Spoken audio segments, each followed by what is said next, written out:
Incarnant à la fois un guignol et un putain de badass, Escanor est l'un des persos les mieux développés de la série Nanatsu no Taizai, si ce n'est le mieux développé. Vous l'aurez compris, c'est l'enfoiré du game.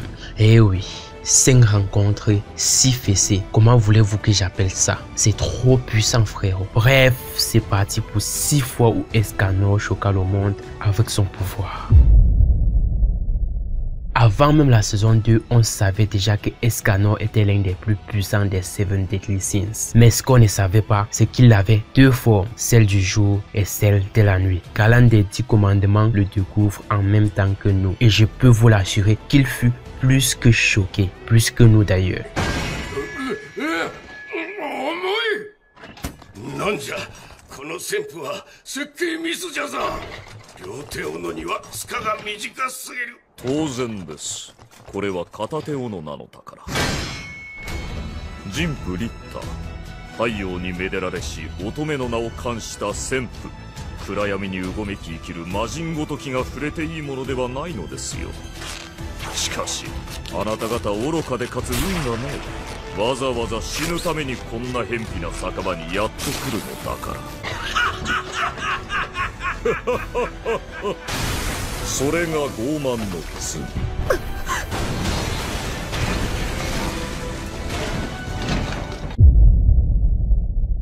Est-ce que vous connaissez ce qu'on appelle le viol? Yamete Tentacule Senpai! Non, pas ça. Ça, on appelle ça le viol ultime des shonen. Ce fut le round 2 du jeu lancé par Galan. Dévasté par l'aura dégagée par Escanor quand ce fut son tour de frapper, Galan finit par fuir le jeu, allant ainsi à l'encontre de son propre commandement, celui de la vérité, et finit finalement en pierre.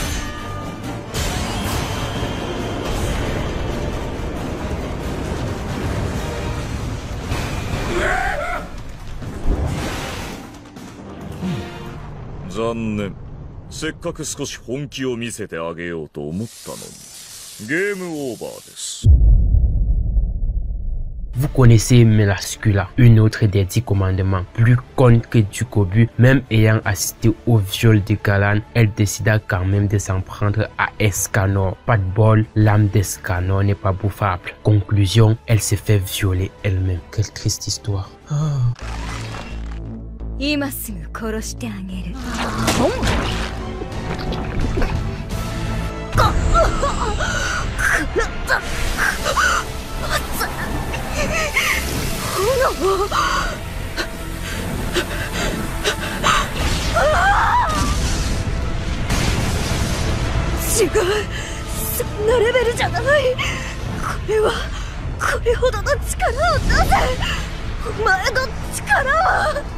Sunshine.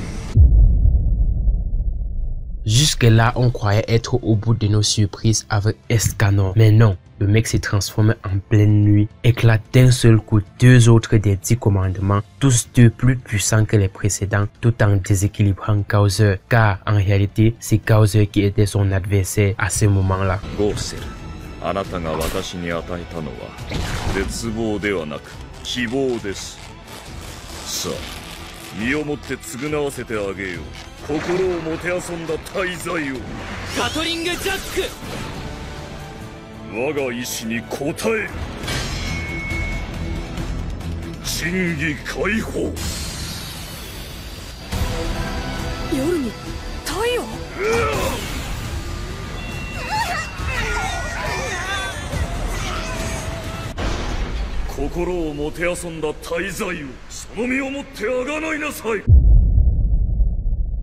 Estarossa fut le boss final de la saison 2, on peut le dire. Il se la pétait en mode « Wesh, tremblez devant moi car je suis beau ». Et finalement, il eut un ticket pour l'hospitalisation. Je le rappelle, Escanor n'était pas encore à 100%. 我の攻撃が通用しない。誰が決めた。我の太陽を飲み込んだ。誰が決めた。震えるさ。決めるのは我だ。まずい、マジだ。死ね。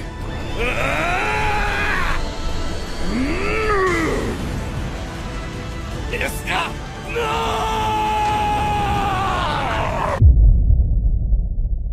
Ouais, il fallait qu'on en parle. La guerre qui de Meliodas et d'Escanor est le plus puissant. À l'épisode 13 de la saison 3, Meliodas dominait aisément le combat et quand le soleil atteignit midi, ce fut la fin. Un seul coup de poing qui au fin de la partie. Sans l'animation médique de la saison 3, ça aurait été putain de phénoménal.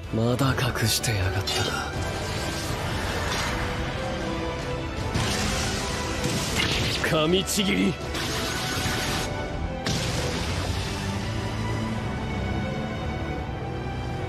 Kaiju. Seiken. Escanor.